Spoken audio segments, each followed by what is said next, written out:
Welcome back. आप देख रहे हैं सांझे गला विद ज्योति ऑन सांझा पंजाब टीवी। हमारे आज के खास मेहमान हैं माया नगरी मुंबई से मिस्टर नरेश कुमार शर्मा, जो कि एक बहुत अच्छे आर्टिस्ट हैं, स्क्रिप्ट राइटर हैं एंड मोटिवेशनल स्पीकर हैं। तो चलिए करते हैं बाकी की बात मिस्टर नरेश कुमार शर्मा से।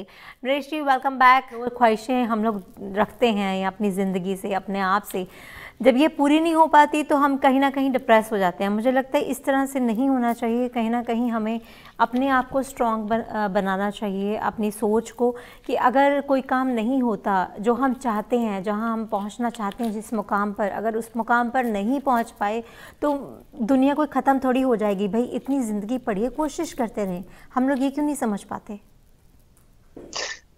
जिंदगी जीने का एक बहुत आसान तरीका है जो हम लोग समझ लें तो शायद सुसाइड करने के चांसेस सारे खत्म हो जाएंगे। हाँ जी। आप पूरी दुनिया के अंदर जो जो भी आप कर रहे हैं करिए, उसमें कोई टेंशन लेने की जरूरत नहीं है। आप अमीर बनना चाहते हैं, जहाज खरीदना चाहते हैं, सब कुछ खरीदिए, परंतु अपने आप को उन चीजों के साथ जोड़िए मत। या ऐसा मत सोचिए कि ये चीज अगर नहीं रहेगी तो मैं क्या करूंगा। उसके लिए मैं कभी कभी जब हम लोग लोगों को मोटिवेशनल स्पीकर बन के या मोटिवेशन करना होता है या लोगों को ठीक रखना होता है ना कि भी आप टेंशन मत लो, तो टेंशन से भागने के लिए कभी कभी कहानियां बहुत काम देती हैं जो बिल्कुल। हम लोग सुनाते हैं। मैं एक बुकोजू बाबा की अक्सर कहानी सुनाता हूँ, छोटी सी कहानी है, बहुत बड़ी नहीं है। बुकोजू बाबा एक संत आदमी, फकीर आदमी है, कहीं जंगल में बैठा हुआ है आराम से धुनी रमा के। उसका शहर से कोई ताल्लुक नहीं है, लेकिन जिस स्टेट में रहता है, ये देखना, ये याद रखना, हमको दुनिया में जो तकलीफ देने वाली चीज है वो, उसको हम लोग कहते हैं फर्क।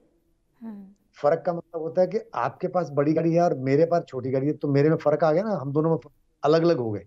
हाँ जी। हम फर्क क्या है कि वो अमीर है, मैं गरीब हूं, या मैं अमीर हूं और वो गरीब है। उसके पास उसके पास जहाज है, मेरे पास साइकिल है। फर्क आ गया। ये जो फर्क है वो इंसान को मारता है, क्योंकि इंसान के अंदर ईगो भरी हुई है। तो ये कहानी जो है वो बोकोजू बाबा की है कि वो एक धुनी रमा के अपने जंगल में बैठा रहता था 15 20 25 साल से। उस स्टेट के जो राजा थे, राजा को बड़ा अपने आप में कोफ्त रहती थी कि यार ये क्या हो रहा है, ये बोकोजू कौन है। क्योंकि लोग इसकी जय जयकार करते हैं, कोई भी प्रॉब्लम आती है कहते हैं जी बुकोजू बाबा बचा लेंगे, बुकोजू बाबा बचा लेंगे, उसकी लोग पूजा करते हैं। मुझे तो नमस्ते करते हैं, खाली सत श्री अकाल कर देते हैं। राजा हूं मैं, इसलिए वो भी इसलिए शायद करते होंगे। तो देखूं तो सही, बुकोजू में और मेरे में फर्क क्या है। मिलने चले गए, मिलने चले गए तो बुकोजू बाबा ने वही ज्ञान ध्यान की बातें की जो सब लोग करते हैं, लेकिन वो प्रैक्टिकली करके कर रहा था। वो बातें नहीं करता जिस तरह के आज तो बहुत से संत हैं हाँ हिंदुस्तान जी। के अंदर भी हैं, बाहर भी हैं। कई संत हैं जो संत हैं नहीं लेकिन बने हुए हैं। राइट। तो वो बुकोजू बाबा के पास चला गया, तो बुकोजू बाबा ने जब बातें की तो राजा को बड़ी आंखें खुल गई। राजा ने कहा कमाल है, इतना बड़ा संत, इतना बड़ा ज्ञानी आदमी मेरी रियासत में है, और कहाँ बाबा आप यहाँ बैठे हुए अपना झोपड़ी में, जंगल में, चलिए हमारे महल में रहिए हमारे साथ राजा बनकर। बुकोजू बाबा ने कुछ गिना नहीं चुना नहीं, एक सेकंड नहीं लगाया, उठे चप्पल पहनी, बोले चलो। राजा को थोड़ी देर के लिए झटका सा लगा कि बंदा कर्टसी से होता है ना, एक बार पूछता है, बोलते हैं कि नहीं सी मैं यही ठीक हूँ, एक आध बार बोलना चाहिए नहीं। तो राजा ने अब बोल दिया कि ये तो चल पड़ा साथ में, लेकिन ले गए। तो राजा लेके उसको चले गए। अब राजा ने जो सुख सुविधाएं खुद के लिए रखी हुई थी वो सारी सुख सुविधाएं उसको भी दे दी, और वो भोगने लग गया। वो भी सोने के पलंगों पे सो रहा है, मखमली गद्दों पे सो रहा है। राजा शराब पी रहा है, वो भी शराब पी रहा है। राजा चिकन खा रहा है, वो भी चिकन खा रहा है। दास दासियां भोग रहे हैं, उसको भी दास दासियां नहला रही हैं, इसको भी दास दासियां नहला रहे हैं। जो जो राजा सारी सुख सुविधाएं खुद भोग रहा था वो सारी इसको दे दी, और इसने भी भोगनी शुरू कर दी। 6 महीने निकल गए, राजा को देख देख के बड़ी कोफ्त होने लगी, और टेंशन में आ गया राजा कि यार ये तो, मैं तो चलो खानदानी राजा हूँ, मुझे राजपाट मिला है इसलिए मैं भोग रहा हूँ। ये कम वक्त तो कुछ दिन पहले अब वहां पे जंगल में गरीबों की तरह जिंदगी बसर कर रहा था, ये भी वही सुख सुविधाएं भोग रहा है, तो क्या फर्क है इसमें और मेरे में। अंदर से उस एक कुड़तन, एक को होते ना कुड़त्तन सी लगने, हाँ अंदर से जी। कुड़ना कुड़ना शुरू कर दिया राजा। तो दोनों का काम था कि सवेरे सवेरे वो जो बुकोजू बाबा थे, वो अपनी वही लंगोट पहनता था, चप्पल पहनता था, दोनों वॉक के लिए चले जाते थे, वापस आते थे, मालिश करके नहला धुला के दोनों को राजसी ठाट बाट के साथ कपड़े पहना के राजा की कुर्सी के बाजू में दूसरी कुर्सी लगा दी कि दोनों बैठे वहां बैठा करते थे। एक दिन राजा, 6 महीने निकल के, राजा को बीमार हो गया बेचारा, राजा हालत खराब हो गई उसकी। तो राजा और ये दोनों जब सैर करने सवेरे सवेरे बाहर जा रहे थे, तो काफी लंबे चलते रहे। चलने के बाद राजा ने ऐसे पूछा, कहता बुकोजू बाबा मन में एक सवाल उठा है, पूछ लूं? तो बुकोजू बाबा ने बड़े मुस्कुरा के सवाल जवाब दिया। बोले सवाल तो तेरे मन में उसी दिन उठ गया था जिस दिन तू मुझे लेकर घर पे आया था, पर कोई बात नहीं, आज पूछ भी ले। तो उसने कहा कि सर पिछले 6 महीने से मैं बाबा देख रहा हूँ, जो मैं खाता हूँ वो तुम खाते हो, जो मैं पीता हूँ वो तुम पीते हो, जो जो सुख सुविधा मैं भोग रहा हूँ तुम भी भोग रहे हो, एक जैसे ही काम कर रहे हैं हम दोनों, हाँ फिर भी जी। लोग तुम्हारी जय जयकार कर रहे हैं और मुझे लोग नमस्ते करके निकल जाते हैं। तो तुम में और मेरे में फर्क क्या है? तो तुम में और मेरे में फर्क क्या है? तो बुकोजू बाबा ने कहा कि भैया फर्क है, बताता हूँ जो भी फर्क होगा, चलिए आगे चलते हैं, बताता हूँ। 5 मिनट और चले तो राजा ने बोला अब इसके आगे नहीं जा सकते, मेरे जो स्टेट है, मेरा राज्य जो है, मेरे राज्य की सीमा आ गई, बॉर्डर आ गया, मेरे राज्य की सीमा यहीं तक है, बॉर्डर इसके आगे नहीं जा सकते। बोला नहीं नहीं आगे चल ना, बात करते हैं, तो मैं बताता हूँ तेरे को क्या फर्क है। बोले नहीं आगे जा ही नहीं सकते भाई।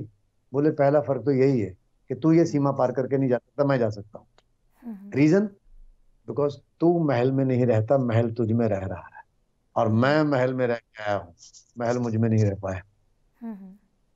बोले 25-30 साल कुटिया में जहां मैं रहा, वो कुटिया मेरे अंदर नहीं रह पाई, 6 महीने में तेरा महल क्या मेरे को कर लेता था। मैं महल में नहीं, मैं महल में रह लिया, ये है मेरी ईगो, सुपर ईगो जिसको बोलते हैं, कि मैं महल में रह लिया, महल मुझ में नहीं, और दास दासियां तुझे भोग रहे हैं, तू उन्हें नहीं भोग रहा। जैसे वो कहते हैं ना, शराब तुम्हें पी रही है, तुम शराब को नहीं पी रहे। हाँ जी। वही चीज बुकुजू बाबा ने उसको वापस कही कि भैया ये तुम बंधे हुए, तुम्हें मालूम है कि राज्य सीमा क्रॉस करेगा तो तेरा राजपाट चला जाएगा। मेरे पास कहता तेरे तेरे राज्य की सीमा है, मेरे राज्य की सीमा नहीं। कहते हैं ना कि वो इंसान को जो है ओपन माइंड रहना चाहिए। ओपन माइंडेड रह इतना के क्या है कि आप हर चीज़ के लिए तैयार रहते हैं, गुड के लिए बिल भी और बैड के लिए भी। बंधा ही नहीं वो। राजा की आंखें खुल गई, राजा ने कहा ओके प्रभु, समझ में आ गया, चलिए वापस चलते हैं। बोले देख मैं फिर वापस, क्योंकि वो तो मेंटली तैयार हो चुका था ना। उसने कहा देख मैं फिर वापस चल पड़ूंगा, और तू अपने बारे में सोच के 10-15-20-50 साल के बाद दोबारा तेरे मन में ये सवाल नहीं उठेगा जो अब उठा है। या तो राजा का चेहरा उतर गया, उसके सर पे हाथ फेरा, राजा को बोला अब तू निकल, मैं चला अगली पीढ़ी में। तो वो चला गया वहां से। तो हम लोगों को राजा नहीं बनना चाहिए, राजा बनेंगे तो डिप्रेशन में आएंगे ही, बिल्कुल। सुसाइड भी करेंगे, सब कुछ करेंगे। अब बकोजू बाबा बन के रहेंगे तो सुसाइड के बारे में कभी सोचेंगे भी नहीं, फिर ऐसा लगेगा कि भगवान खुद चल के हमारे साथ चल रहे हैं, हमें गोदी में उठा के ले जा रहे हैं जहां जहां। अभी देखिए नरेश जी, आज ही एक बात और मेरे जहन में आ रही थी कि अक्सर सुसाइड ऐसी चीज़ें जो हैं हम लोग या तो मीडियम मध्यम वर्ग में देखते हैं या हाई प्रोफाइल लोगों के बीच में ज़्यादातर देखते हैं। कभी आपने ये सुना है कि किसी भिखारी ने या किसी सड़क पे रहने वाले इंसान ने सुसाइड कर ली? कभी ये सुना है? उनको सुसाइड करने के बारे में सोचने का समय ही नहीं निकलता। वो जब भीख मांगते हैं तो भीख मांगते हैं, और जब उनके अपने झोपड़े में घुस जाते हैं जहां पे उनके 5-7 बच्चे होते हैं, बेटियां होती हैं, भाई होते हैं, सब कुनबा मिलके बैठता है, वो उसी में खुश है, देखिए। उसी में। आपको मैं एक कहानी सुनाता हूँ, बहुत अच्छी, एक छोटी सी पुरानी कहानी, फिल्म इंडस्ट्री के साथ जुड़ी हुई है। प्रेम चोपड़ा साहब ने हमें सुनाई थी। हाँ जी। प्रेम चोपड़ा और प्रेमनाथ शूटिंग कर रहे थे कहीं किसी जमाने की, ये बहुत पुरानी बात हो गई है। प्रेम चोपड़ा और प्रेमनाथ जब इकट्ठे काम करते थे, ये तब की बात है जब राज कपूर की पिक्चरें बनती थी। हाँ जी। तो बोले हम लोग बरसात की शूटिंग कर के आ रहे थे मड आइलैंड से। तो प्रेमनाथ वो भी संत जैसे दिमाग वाले आदमी थे, ये प्रेम चोपड़ा जी ने बताया था। बोले वो आ रहे हैं तो रास्ते में अचानक एक जगह ना, रात को 2 बजे, हम लोग कहते शूटिंग पैकअप हुआ रात को 12 बजे, और 2 बजे हम लोग निकल रहे हैं, रास्ते में सड़क के किनारे उसने गाड़ी रोकी, सिगरेट निकाली, पीने लगे। सिगरेट पीना अच्छी बात नहीं है वैसे, और वो पी रहे थे। उन्होंने बोला सिगरेट पीते पीते अचानक उसके दिमाग में आया, तो वो कहता निकला, मेरे अपना गाड़ी में से निकला, और सड़क के बीच में सेंटर में जो डिवाइडर होता है ना चौड़ा सा, हाँ जी। सड़क डिवाइडर के ऊपर कुछ भिखारी सोते हैं, वहां पे गरीब लोग सोते रहते हैं, उनके हाँ जी। और कोई ठिकाना ही नहीं है। तो ये प्रेमनाथ जो थे, उसके साथ जाके एक भिखारी के साथ सो गए, उसका कंबल थोड़ा सा खींचा, जो कंबल लेके वो सो रहा था, सर्दी के दिन थे, मतलब दिसंबर जनवरी का महीना। तो बोले वो जाके वहां लेटे, तो लेटे के बाद थोड़ी देर बाद, 5 मिनट बाद लेटे ना, 2-4 मिनट लेटे, उसके बाद में अपना जो कोट था उस भिखारी के ऊपर देके वो वापस गाड़ी में आके बैठ गए। तो मैंने पूछा क्या हुआ, क्या किया तुमने? कहता यार कमाल की बात है, ये देख गरीब, इनसे हमको सीखना चाहिए। कहता मैं वहां जाके लेटा, उस भिखारी के साथ जाके कंबल में लेटा हूँ, प्रेमनाथ आदमी लेटता है वहां जाके, और वो भिखारी का कंबल थोड़ा सा खींचता है तो भिखारी अपना कंबल थोड़ा सा ढीला कर देता है कि भैया मेरा ही कोई भाई आया है, इसको भी सर्दी लग रही होगी, थोड़ा ये भी ले लेगा तो आराम मिल जाएगा इसको। हम्म, कहता हमने कभी ऐसा काम किया है? हम कुर्सी पे, हम लोग कहता सेट के ऊपर देखते हैं कि भैया मेरे को बड़ी कुर्सी चाहिए, उसको कम कुर्सी दो, मुझे कुछ चीज चाहिए तो मैं ज्यादा लूं, तुम्हें कम मिले। हम कहता उसमें मर रहे हैं, और ये गरीब आदमी देखो। बिल्कुल बिल्कुल। तो प्रेमनाथ ने जो कोट उसके ऊपर डाला, उसमें उसका पर्स था, पैसे थे, सब बोला से, कहता है जो उसने किया है उसके लिए हर चीज कुर्बान। हाँ अब जी, उनको डिप्रेशन आ सकता है क्या? सोचिए। बिल्कुल बिल्कुल।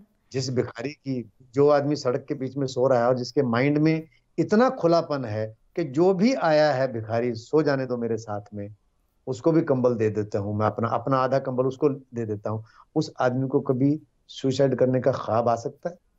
बिल्कुल। कहीं न कहीं ये हमारी ख्वाहिशें हैं जो हम पर हावी हो जाती हैं। जब वो ख्वाहिशें पूरी नहीं हो पाती तो वो हम लोग डिप्रेशन में जाने लग जाते हैं या एंग्ज़ायटी होने लग जाती है।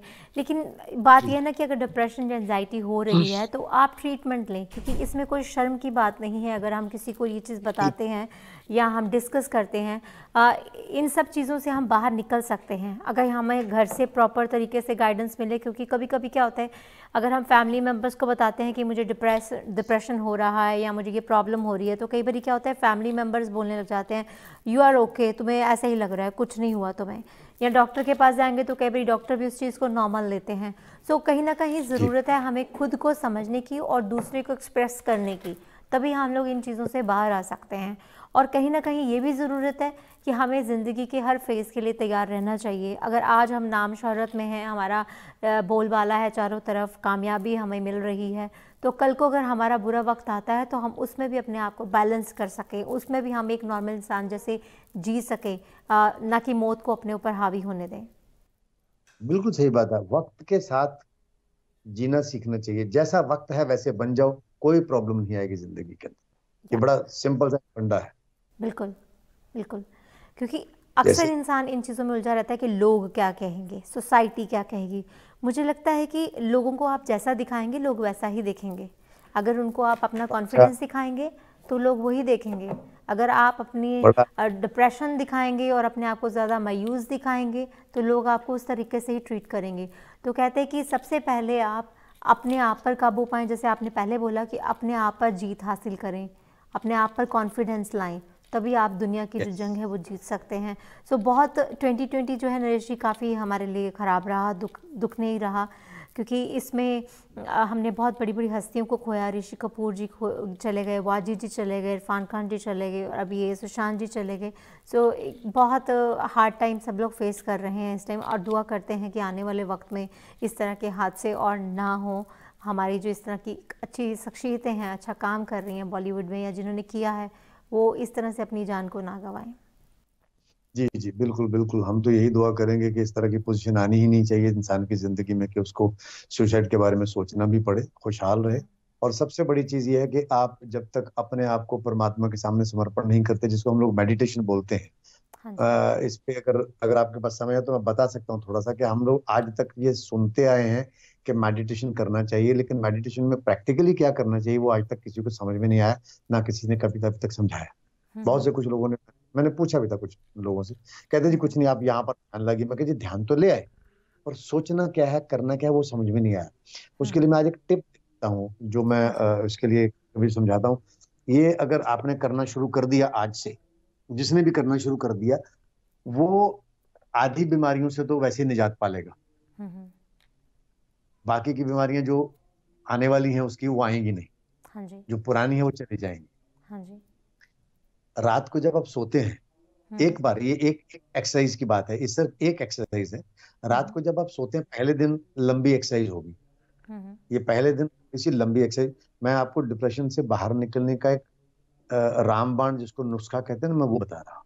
हम्म पहली रात को जब 8-9 बजे सोने का टाइम आता है, तो आप एक पेन पेपर ले लीजिए। Let us write a love letter to God.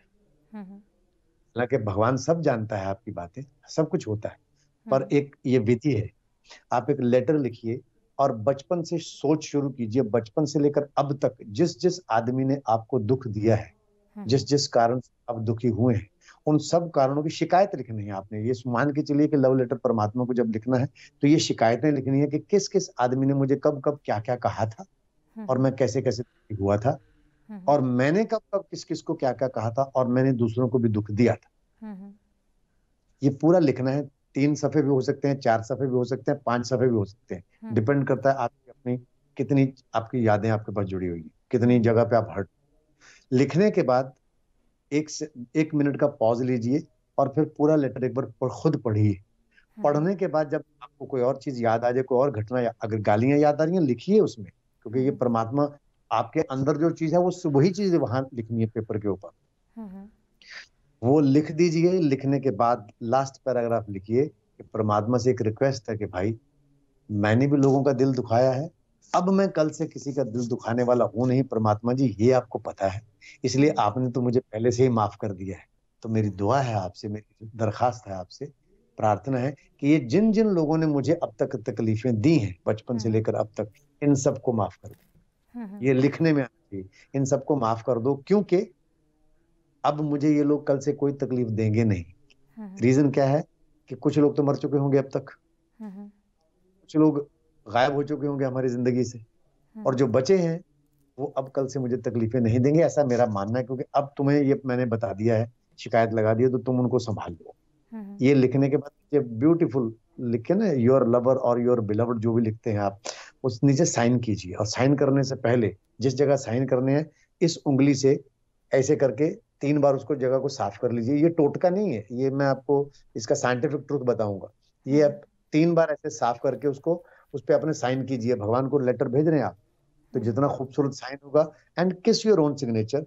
उसके बाद लिफाफा बंद कीजिए, 1 गिलास दूध पीजिए, या 1 गिलास गर्म पानी पीजिए, या 1 गिलास चाय, जो भी आप रात को गर्म पानी पी के सोते हैं या गर्म दूध पी के सोते हैं, आप वो पीने के बाद उस लेटर को फाड़ के टुकड़े टुकड़े करके कचरे में डाल दीजिए और सो जाइए। मैं आपको अभी बता रहा हूँ, जिसने भी अब तक किया, मैं प्रैक्टिकली जिन लोगों से मैंने करवाया है, उन्होंने किया है, वो कहते सर ये बहुत खतरनाक काम आपने कर दिया, क्योंकि रात को नींद ऐसी आई है कि हम बेहोश हो गए। आदमी जैसे मर जाता, इतनी जबरदस्त नींद आई। ये जिनको नींद नहीं आती उनके लिए तो ये बहुत ही अच्छी चीज थी। कहीं ना कहीं आपने अपना जो स्ट्रेस है या आपने जो बैड थॉट्स थे या आपकी मेमोरीज थी वो आपने निकाल दी बाहर। बिल्कुल। अगर आप किसी से शेयर नहीं करना चाहते तो इनडायरेक्टली आप पेज पर लिखकर उसको डिस्ट्रॉय कर दें, तो वो एक तरह से आपने राइट। तो क्योंकि हमेशा हमें चिंता होती है कि हम किसी से अगर शेयर करेंगे तो वो कहीं और कह देगा या क्या सोचेगा हमारे बारे में, राइट। बहुत सारी ऐसी बातें ज़िंदगी की होती हैं जो हम अपने माँ बाप या अपने भाई बहन या अपने बिलव्ड्स के साथ भी शेयर नहीं कर सकते, अपने लवर्स के साथ भी शेयर नहीं कर सकते। ज्योति जी, मैं इसका प्रैक्टिकल आपको बताता हूँ कि क्यों करते हैं हम लोग। कि एक मुझे मौलवी मिले थे, मौलवी कहते जी मैं, मेरी किचन से मेरे को मस्जिद दिखाई देती है, मैं तो रोज वहां खड़े होके ना तो अल्लाह से दुआ मांग लेता हूँ, अल्लाह को बता देता हूँ कि आज मैंने ये गलत किया, मुझे माफ कर देना, लोगों ने मुझे ये कहा, मुझे माफ कर देना। मैं कहा नहीं सर, सोचने से कुछ नहीं होगा। जब आप लिखते हैं याद रखिए कि शरीर के अंदर से नेगेटिविटी आपकी कैसे बाहर निकल। जब आप लिख रहे होते हैं तो आप बोल भी रहे होते हैं, अंदर मुंह बंद करके भी आपकी जबान चल रही होती है, आप बोल रहे होते हैं। आपके दिमाग से लेकर आपकी बाजू के खून से लेकर हर चीज वो नेगेटिविटी उतर के पेपर पे आ रही है। शरीर से पूरी तरह से, वो साइंटिफिकली बात कर रहे हैं हम लोग, उस शरीर से पूरी नेगेटिविटी निकल के आपकी बाहर आ रही है, तो पेपर पे चली गई। अब वो आपके शरीर को छोड़ चुकी है, अब आप उसको फाड़ दीजिए, फाड़ के फेंक दीजिए। कल जब दोबारा यही एक्सरसाइज, कल रात को जब दोबारा यही एक्सरसाइज करनी होगी, तो आपके पास लिखने के लिए सिर्फ एक ही दिन बचा कि सुबह से लेकर शाम तक किसने मेरे को तकलीफ दी है उसे माफ कर दो, और जिसको मैं आज तकलीफ देकर हूँ उसे माफ कर दो। क्योंकि कल से नहीं देंगे तो अगले दिन से आपके पास 4-5 लाइनें लिखने के लिए रह जाएंगी, उससे ज्यादा होंगी नहीं। करेक्ट है? बिल्कुल बिल्कुल। ये है पहला। ये जो मैं मेडिटेशन की बात करता हूँ, ये मेडिटेशन का पहला रूप है रात का। और अगले दिन सवेरे जो हम 4 बजे करना चाहिए, हर कंट्री के हिसाब से, जिस कंट्री में 4 बजे सूरज की जो दशा होती है उसके मुताबिक सवेरे 4 बजे, जिसको हम लोग अमृत वेला बोलते हैं। अमृत वेला क्यों बोलते हैं? बिकॉज उस वक्त आपके ब्रेन के नीचे जो hypothalamus, pituitary gland and penal gland होता है, वो हैप्पी हार्मोन्स रिलीज करता है, जिसको हम लोग नेक्टर बोलते हैं, जिसको हम लोग अमृत बोलते हैं। इसलिए उसका नाम पड़ा हुआ अमृत वेला। 4 बजे को अमृत वेला इसलिए कहा जाता है कि आपके ब्रेन के अंदर अमृत रिलीज होता है, जिसको अगर आप यूटिलाइज कर लेते हैं तो आपकी पॉजिटिविटी शरीर के अंदर बढ़ जाती है, माइंड के अंदर बढ़ जाती है। नहीं यूज करते हैं तो कोई बात नहीं, वो डिजोल्व होकर निकल जाता है, खत्म हो जाता है काम। 4 से 5 का टाइम होता है उसका। हम्म। उस 4 से 5 के टाइम के बीच में अगर आप उठ के, नहाने धोने की जरूरत नहीं, कोई कंडीशन नहीं है, आप बेड के ऊपर 4 बजे उठ के बैठ गए हो, बैठ जाओ, हम्म। कहीं जाने की जरूरत नहीं है, बैठ के सिर्फ याद करना, अब लिखना नहीं है। अब से याद करना शुरू करना है, रिवर्स में जाना कि मेरा पिछले साल क्या अच्छा काम हुआ था जिससे मैं बहुत खुश हुआ था या हुई थी, उसके हम्म। पिछले साल क्या अच्छा हुआ था, उसके पिछले, ये सिर्फ याद करते जाना है, बचपन तक चले जाना है। हम्म। ये 15-20 मिनट की एक्सरसाइज है, उसको याद करते हुए आप पीछे चले जाइए कि भाई अच्छा क्या हुआ था जिंदगी में, और उस अच्छी बात को सोचते हुए खुशी को महसूस कीजिए। हम्म। क्योंकि जब आप खुशी को महसूस करेंगे तो जो हैप्पी हार्मोन्स आपके हाइपोथैलेमस से पिट्यूटरी ग्लैंड तक और पिनियल ग्लैंड तक जाके एक सर्कल बना रहे हैं, हाँ उनका जी। सर्कल ऑटोमेटिक बड़ा हो जाएगा, क्योंकि आपके सारे बॉडी के सेल खुश हो रहे हैं, तो ओके। सर्कल बड़ा बन जाता है, सभी के अंदर पॉजिटिविटी भर जाती है। और हम्म। सवेरे अगर आधे घंटे के लिए आपने सारी चीजें खुश नुमा कर ली, यादें कर ली, ये मेडिटेशन की बात कर रहा हूँ, हम्म। सवेरे अगर वो आधा घंटा आपने उस अमृत वेले के टाइम पे खुश कर लिया खुद को, परमात्मा का ध्यान भी चलेगा, क्योंकि परमात्मा ही आपको खुश कर सकता है, इंसान के बस की बात ना है। हाँ जी। और अगर आप वो टाइम पे खुश रह लेते हैं हम्म। तो सारा दिन आपका पॉजिटिविटी में निकलने वाला है। और अगर लगातार 21 दिन आपने ये एक्सरसाइज कर ली तो ओके। उसके बाद डिप्रेशन खत्म, अपने आप ही खत्म हो जाता है, डॉक्टरों की भी हम्म। जरूरत नहीं रहती। हम्म। बहुत बढ़िया। बहुत अच्छा जी। आपने ये बताया अपने आप को कि यहाँ पे अगेन वही बात आ गई ना कि आप अपने साथ बातें करना सीखिए। अगर आपको लगता है कि यस। किसी से बात करना आपको रिस्की लगता है, आपको अच्छा नहीं लगता या कोई क्या सोचेगा, ये चीज़ें आती हैं मन में, तो आप अपने आप से बात कीजिए, क्योंकि जब हम अपने आप से बात करते हैं तो उसमें बहुत सारी चीज़ें जो हैं वो सॉल्व हो जाती हैं, बहुत सारी चीज़ों के हल मिल जाते हैं। सो ये जो है 2 एक्सरसाइजेज आपने बताई, बहुत अच्छी बताई, आई होप कि हमारे व्यूअर्स ज़रूर करना चाहेंगे इनको। सो नरेश जी, आपका बहुत बहुत थैंक यू, आपने इतना ज़्यादा टाइम हमें दिया है। सो जाते जाते ये ज़रूर पूछना चाहूँगी कि आपके फ्यूचर प्लान्स क्या हैं? अभी तो कोविड-19 चल रहा है तो बहुत सारी चीज़ें अपसेट हुई पड़ी हैं, एंटरटेनमेंट वर्ल्ड, फिल्म इंडस्ट्री सब कुछ बंद है, और उससे जो जुड़े हुए आर्टिस्ट हैं, जो कलाकार हैं या जो भी काम करने वाले लाइटमैन, कैमरामैन, स्पॉट बॉय, सब लोग बहुत अपसेट हैं इस वक्त। तो आप क्या कहना चाहेंगे इसके लिए?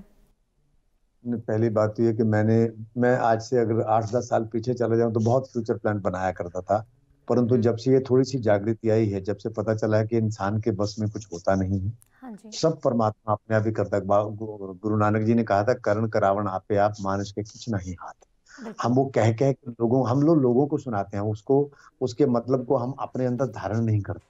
हमारे हाँ जी। गुरुओं ने, हमारे पीरों ने जो कुछ भी कहा था, हम वो याद करके लोगों को सुनाना चाहते हैं। वही बात आ जाती है ना कि हम लोग लोगों को सुना के ये बताना चाहते, देख के बताना चाहते हैं कि हमें देखो कितना नॉलेज है। बिल्कुल।